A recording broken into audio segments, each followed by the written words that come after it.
पहले तो तुम रिश्ता निभा रहे थे ना, तो एक रात में ऐसा क्या बदल गया? तुम जिस रिश्ते की बात कर रहे हो पति पत्नी का नहीं, लो और चाटो इसे। बल्कि एक नौकर और एक मालिक का था।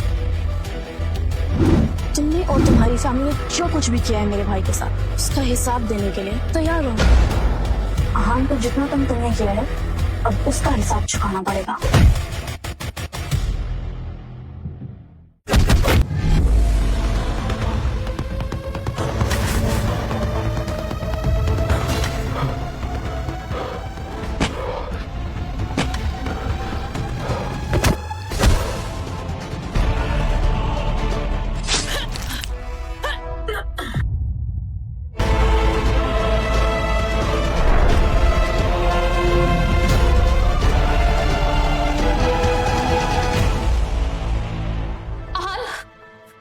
ये सब मैं पिछले 10 घंटे से तुम्हें फोन कर रही हूँ, हो कहाँ पर तुम?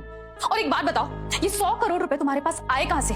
बस बहुत हुआ शनाया, आखिर तुम चाहती क्या हो? हाँ, तुम्हें डाइवोर्स पेपर्स चाहिए थे, मैंने दे दिए। तुम्हें 100 करोड़ रुपए चाहिए थे, मैंने वो भी भेज दिए। और क्या चाहती हो तुम? आखिर बार बार फोन करने का मतलब क्या है? You know what? मुझे नहीं लगता कि अब हमारे बीच ऐसा कोई भी रिश्ता हो सकता है जिस नाते तुम मुझसे बात करो, क्योंकि पहले तुम मेरी शक्ल नहीं देखना चाहती थी और अब मैं तुम्हारी। So leave। आज तक शनाया के तीखे तेवर देख आहान कांपता था, लेकिन आज पहली बार था जब आहान का रौबदार पलटवार देख शनाया कांपने लगी थी।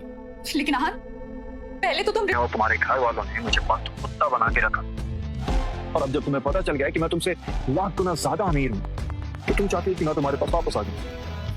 Really?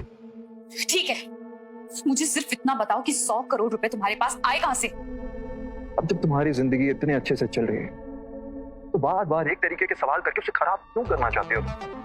And by the way, जाओ और अब ऑफिस के कैबिन में छिप छिप कर नहीं, खुले आसमान के नीचे अपने उस आशिक देव के साथ अय्याशी करो। हाँ, मैं जानता हूँ कि एक बार हम दोनों को साथ में मिलना होगा कोर्ट में पेश होने के लिए, क्योंकि तभी हमारा डाइवोर्स हो पाए और ये हमारी आखिरी मुलाकात होगी, और उसी दिन तुम्हें तुम्हारे सारे सवालों के जवाब मिल जाए। You get that? ठीक है, अगर तुमने ऐसा सोचा है ना, तो ऐसा ही सही। लेकिन कल सबसे पहले ऑफिस आकर मिलो मुझसे, उसके बाद हम जाएंगे कोर्ट। इतना तो तुम कर ही सकते हो ना मेरे लिए। ठीक है, कल सुबह तुमसे मिलता हूँ।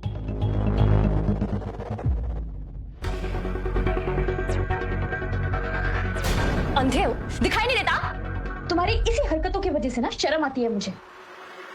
लो और चाटो इसे। क्या बेशरम बेहया आदमी, ले अपनी जुबान से चाट कर आइसक्रीम को साफ कर, वरना तेरी ये जो लंबी जुबान है ना, खींच कर तेरे हाथ में दे दूंगी। और शगुन, मैंने ये सब जानबूझकर नहीं किया। मुंह बंद। जितना बोला गया है बस उतना कर। गरीब कंगाल भिखारी आदमी, मेरे 20 लाख के सैंडल का सत्यानाश कर दिया। इसकी कीमत तो तू जिंदगी भर चुका नहीं सकता, तो क्यों ना मुझे थोड़ा एंटरटेनमेंट कर दे। जेब को ना सही, एटलीस्ट दिल को तो थोड़ा सुकून मिले। चलो चलो एंटरटेन करो। देखो शगुन, मेरी गलती तो नहीं है, लेकिन फिर भी मैं तुमसे सॉरी बोल देता हूँ। प्लीज इस बार माफ कर दो। माफी तो आपको जीजा जी मेरे 2 शर्तों पर मिलेगी। या तो आप 20 लाख रुपया दे दो, या फिर अपने जीप। शनाया अपने गरीब पति आहान से हद से ज्यादा नफरत करती थी।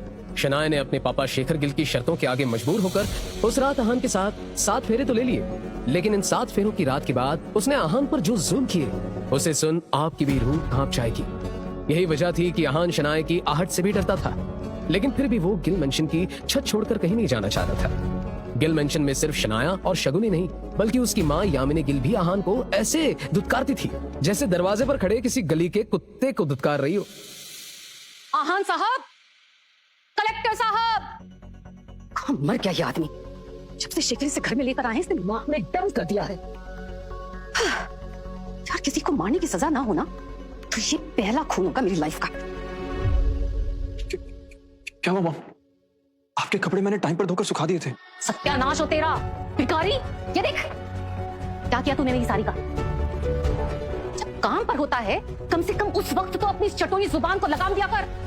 मेरे कपड़े सुखाने गया था ना, उस वक्त चाय पीने की क्या जरूरत थी? नीचे आकर भी तो चाय पी सकता था ना तू।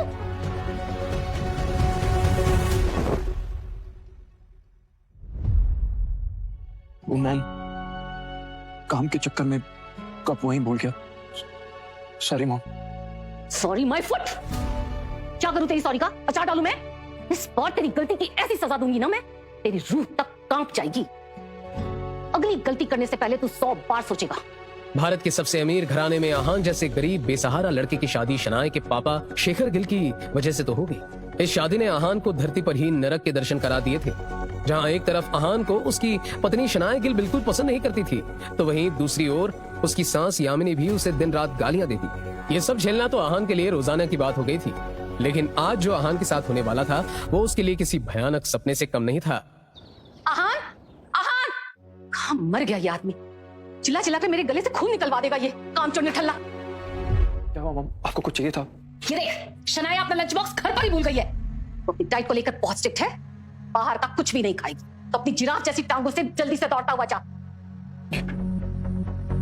शनाया के लिए इस तरह लंच भूल जाना रोजाना की बात थी।